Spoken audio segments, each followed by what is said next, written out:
sekarang waktunya menyembah Dia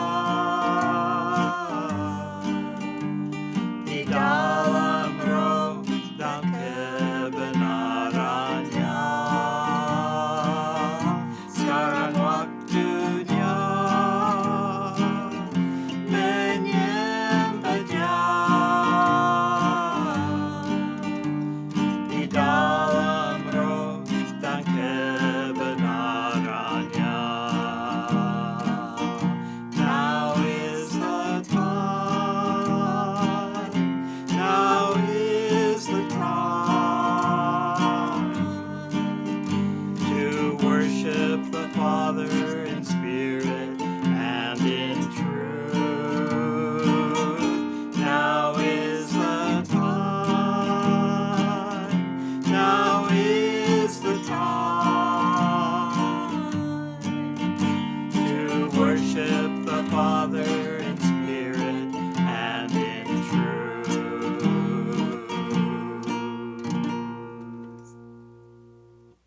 Hello, I'm Pastor Dave, and I'd like to bring you a lesson from the book of Luke. Halo, saya dengan Bapak Pendeta Dave, dan hari ini saya rindu membagi berkat pelajaran yang akan kita ambil dari kitab Lukas. This is a story of what we call the prodigal son. Nah, kisah ini adalah yang kita kenal dengan perumpamaan tentang anak yang hilang. We have two boys in this story. One is very hard working and one runs away. Di dalam kisah ini kita bertemu dengan dua orang anak laki-laki. Anak yang pertama seorang pekerja keras, dan anak yang kedua adalah anak yang melarikan diri dari rumah. And this is about the love that the father has for his children.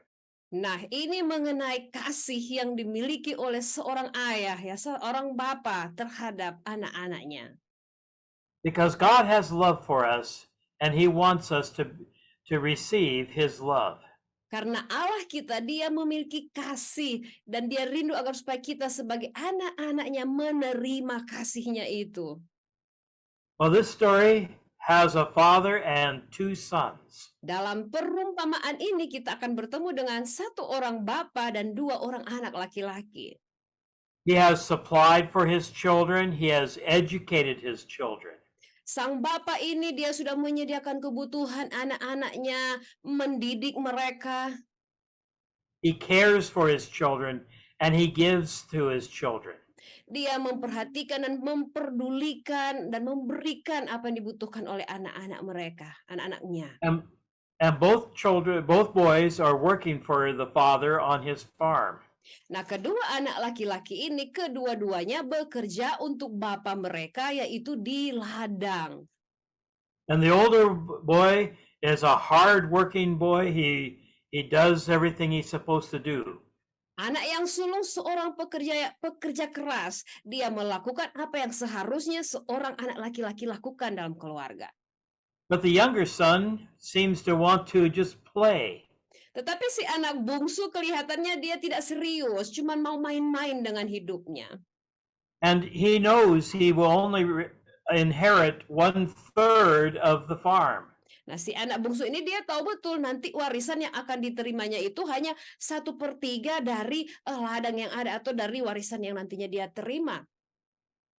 So he goes to his father and he demands his money.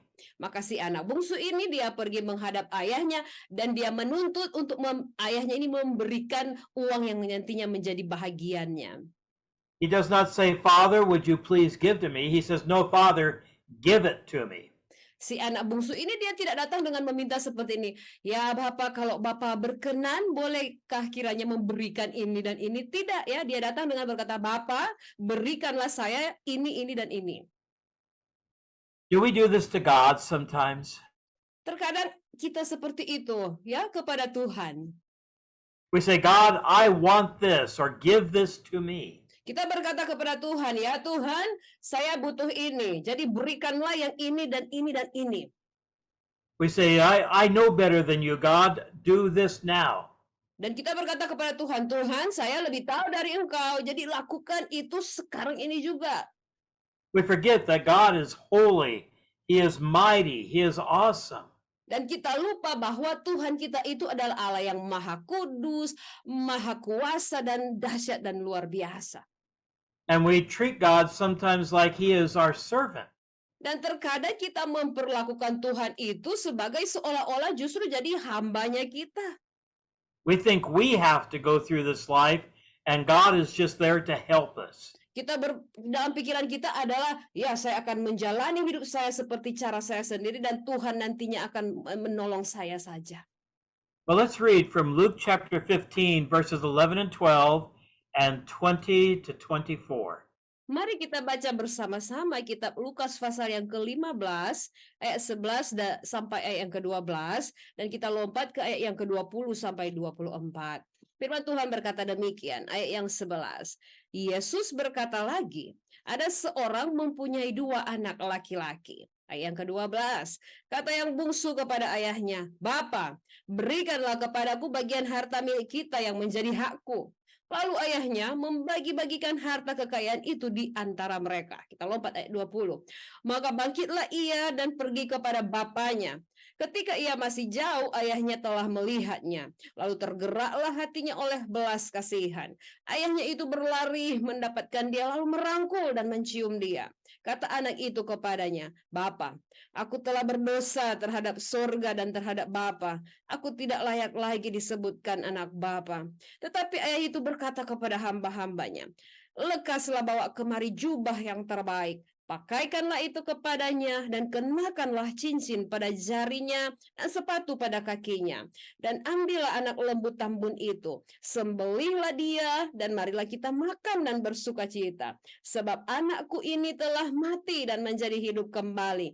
Ia telah hilang dan didapat kembali. Maka mulailah mereka bersukaria. What love the Father has for His Son. Sungguh kasih yang luar biasa ya yang dimiliki oleh seorang bapa kepada anaknya. The son had taken the money of the father and had wasted it. Si anak bungsu ini dia sudah ambil uang dari ayahnya, dia hidup memboroskan dan berfoya-foya dengan uang itu. He had not been a good son. Dia sudah jadi anak yang tidak baik ya di hadapan ayahnya. And he realized that he was no longer worthy to be called a son. Dan si anak bungsu ini pun menyadari bahwa dia itu sudah tidak layak lagi bahkan disebutkan sebagai seorang anak. He said, Father, just hire me as a servant. Dia berkata kepada bapaknya, ya Bapa, anggaplah saya ini sebagai pelayan, upahlah saya, sewalah saya sebagai salah seorang pelayan. He had come back in humility. Dia kembali pulang dengan kerendahan hati. But the father just took him back as a son. Tetapi sang bapa ini dia menerima sebagai selayaknya anaknya. That is wonderful love. Bukankah itu kasih yang luar biasa? In fact, the father had loved his son so much that he was willing to give the money to the son. Karena bahkan kasih dari seorang bapak ini yang sungguh luar biasa ya, dia bahkan rela memberikan uangnya kepada anaknya. It was not right to give the inheritance before the father died. Karena suatu tindakan yang tidak benar kalau memberikan warisan selagi ayah tersebut masih hidup ya, mau meninggal. But the Bible says that the father gave both of the sons the inheritance. Tetapi Alkitab menuliskan di sini bahwa sang bapa ini dia membagikan warisannya kepada kedua-dua anaknya ini. And you can read the whole story for yourself. Bapak Ibu bisa membaca sendiri ya secara keseluruhan kisah ini ya, Lukas 15. Later, the father says to his older son, everything I have belongs to you. Karena kemudian di situ sang bapa berkata kepada anaknya yang sulung, segala kepunyaanku adalah kepunyaanmu juga. But the father loves his son so much that he was willing to give the money to the sons. Tetapi karena begitu besar ya, sangatlah besar kasih sang bapa ini sehingga dia rela memberikan uang warisan kepada anaknya. Kedua-duanya dapat. And God loves you and I the same way. Nah, Bapak Ibu Saudara sekalian, Bapa kita, Allah Bapa kita mengasihi kita dengan cara yang sama seperti itu.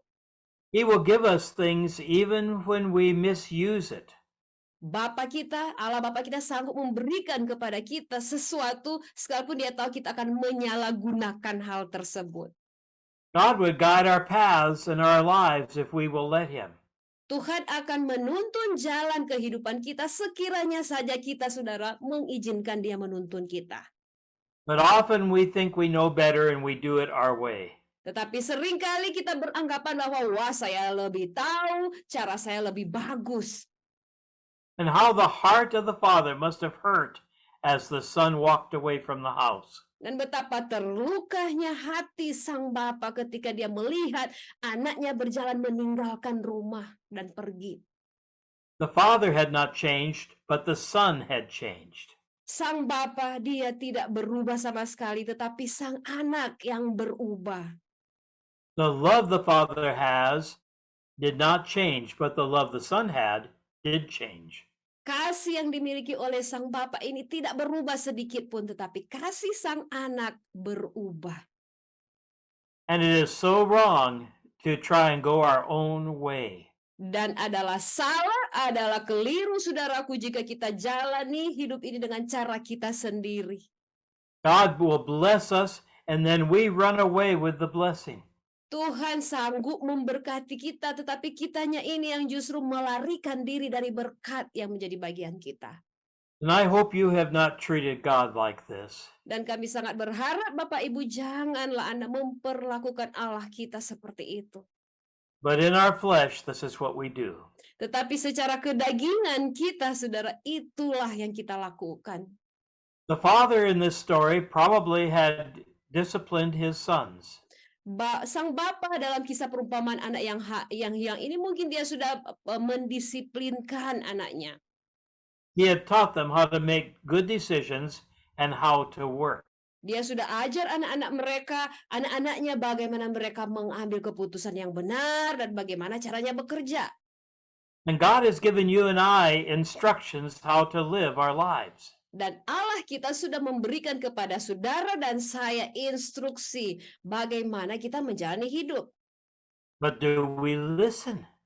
Tetapi pertanyaannya, saudara, apa kita sungguh-sungguh mendengar dari Tuhan? You see, this younger son did not go and start a new business. Si anak bungsu ini dia tidak pergi meninggalkan rumah untuk memulai suatu usaha yang baru. He did not go to work. Dia tidak pergi untuk cari pekerjaan. He threw away all the father had taught him. Dia membuang-buang segala sesuatu yang sudah diajarkan oleh bapaknya. And he lived for himself. Dia hidup hanya untuk dirinya sendiri. And we often do that with God's blessings. Seringkali seperti itu juga kelakuan kita terhadap berkat yang Tuhan sudah beri kepada kita. Now, let's look for a moment at the power of love.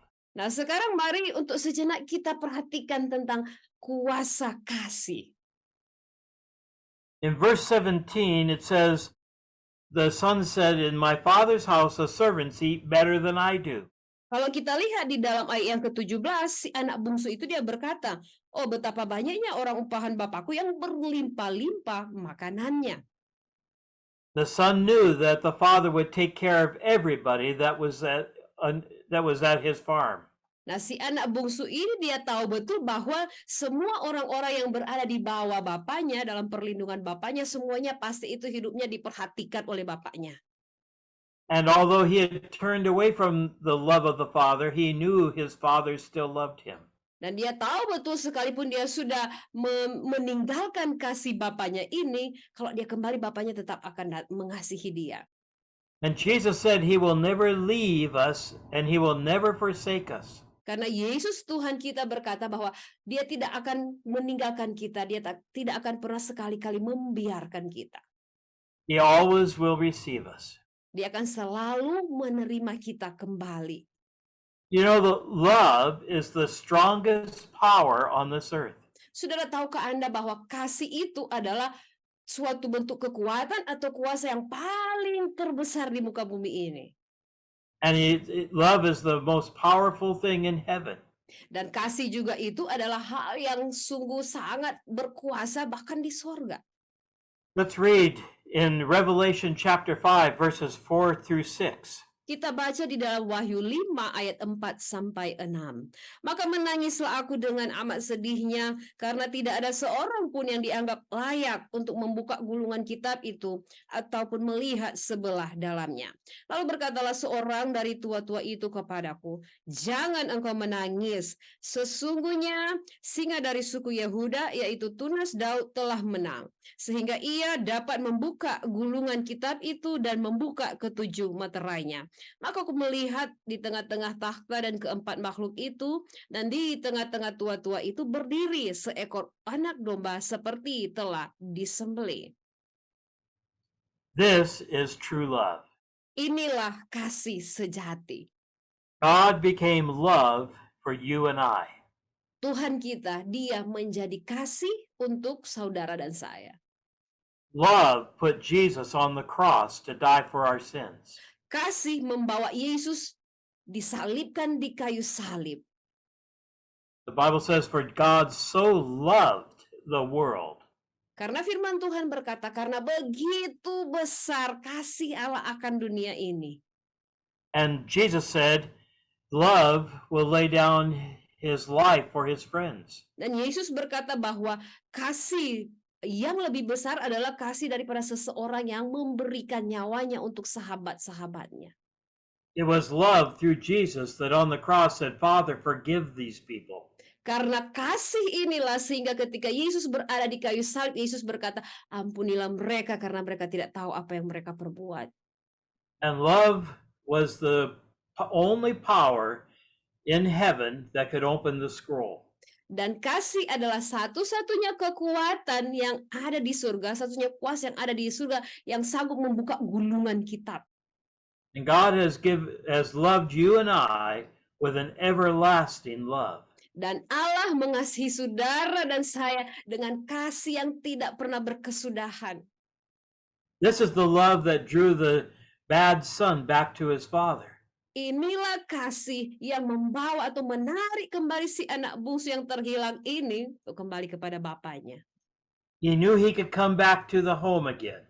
Dia tahu betul bahwa dia bisa kembali pulang ke rumah.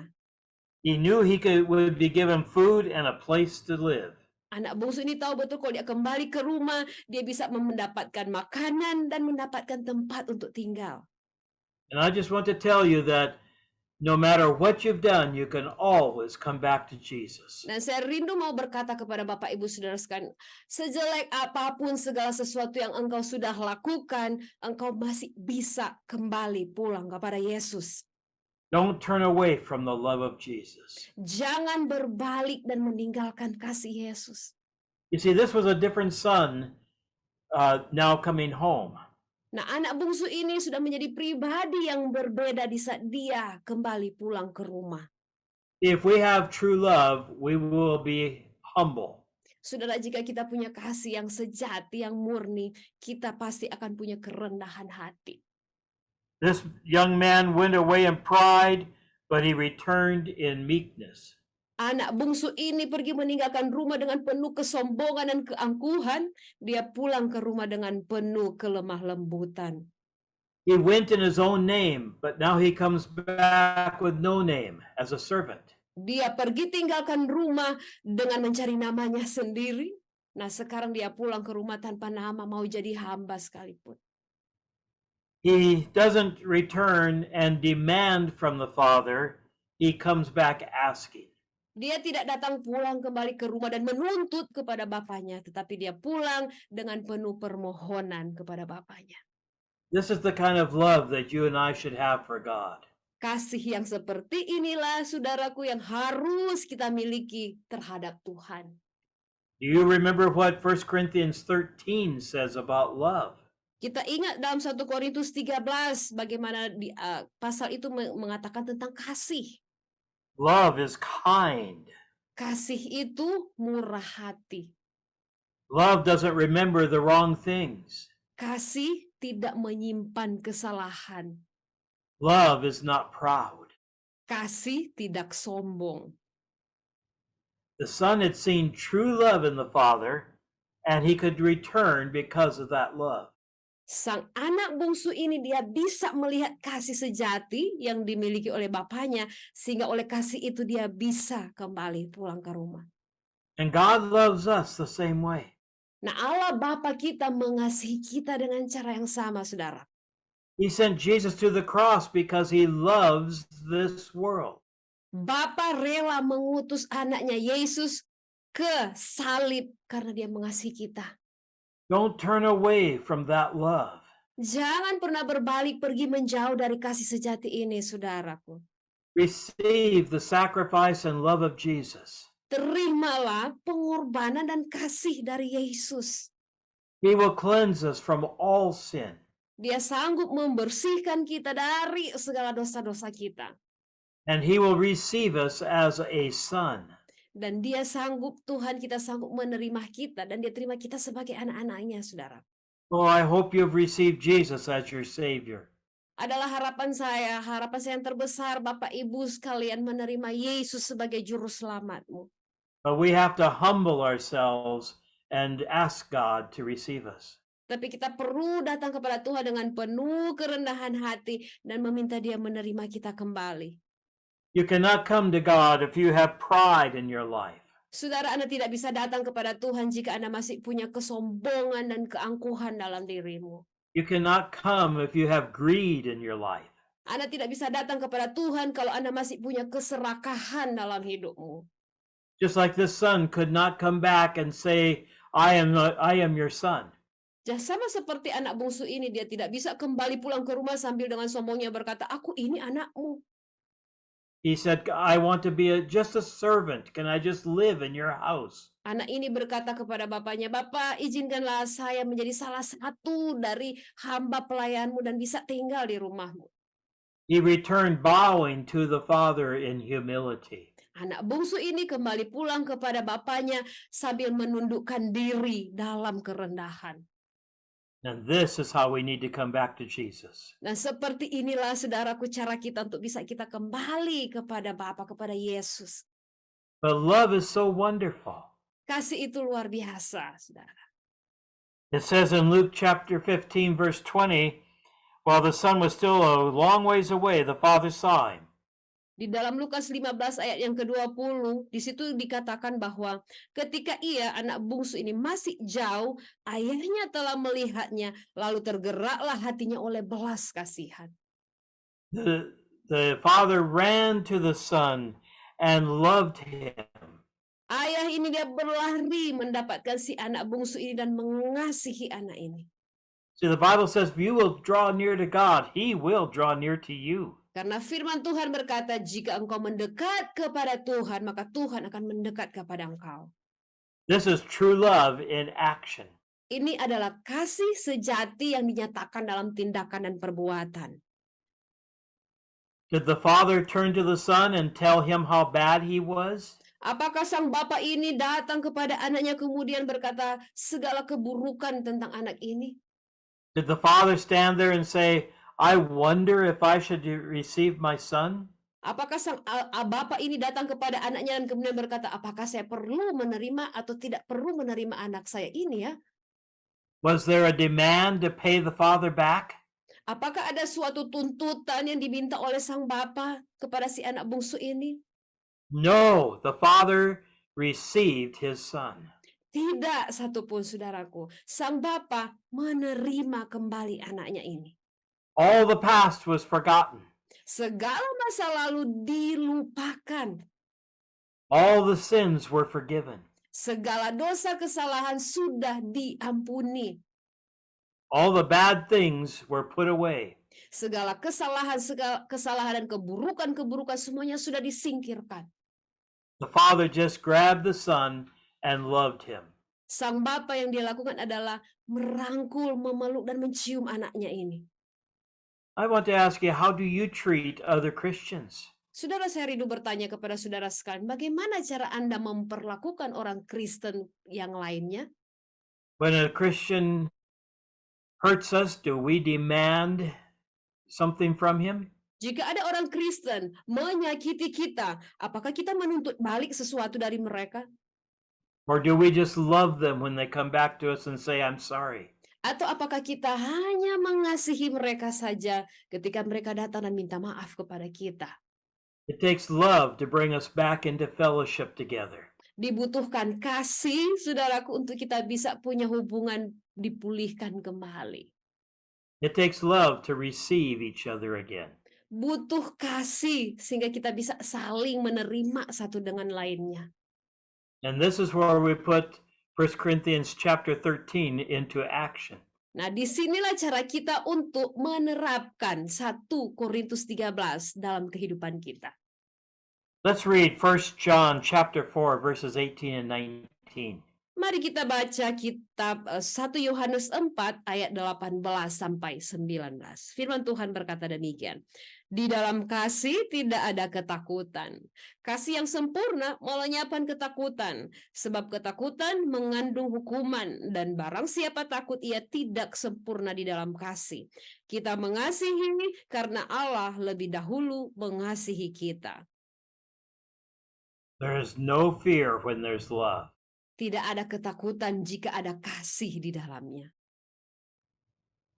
I know that God receives me because I love him.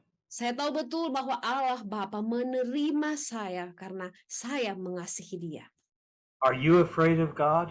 Saudara, apakah Anda takut menghadap Tuhan? Do you have things in your life that need to be forgiven? Adakah bagian atau sesuatu dalam hidupmu yang membutuhkan pengampunan?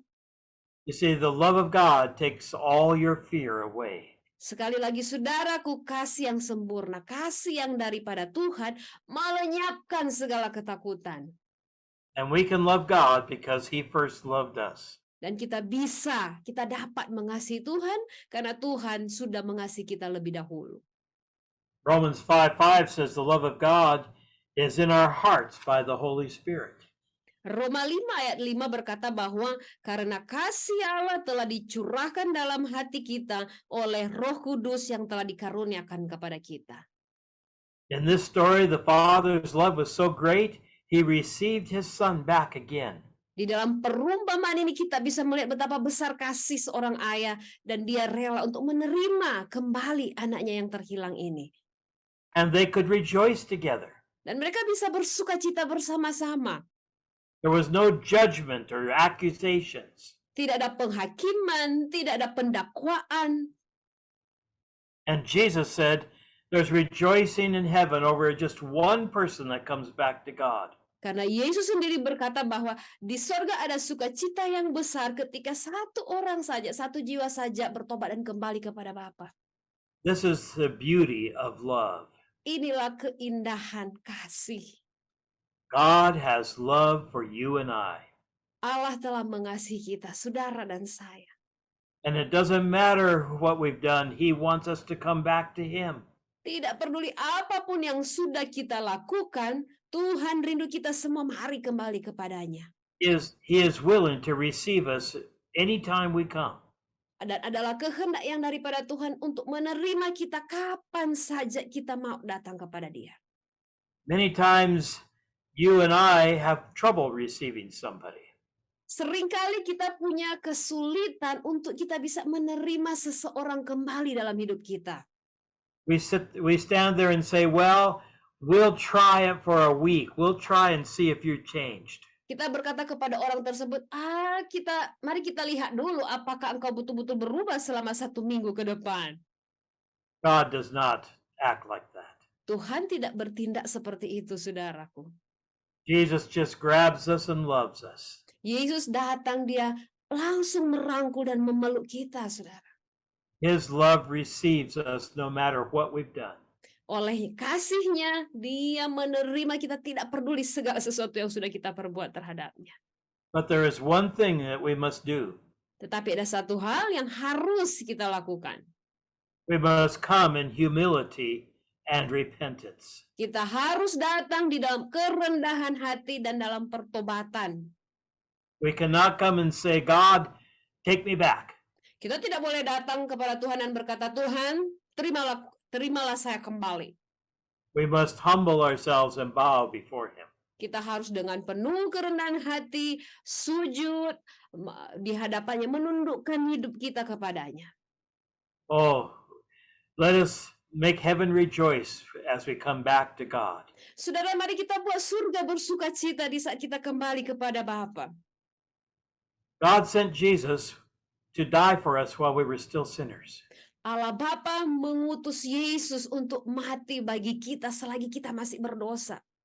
And he is watching over us, and he does not want us to stray. Dan dia senantiasa menjaga dan memperhatikan kita supaya jangan sampai kita tersesat, saudaraku. We can always come back to Jesus. Kapan saja kita bisa datang kembali kepada Tuhan Yesus. But we must come with humility and not with pride. Tetapi kita harus datang dalam kerendahan hati dan bukan dalam keangkuhan dan kesombongan.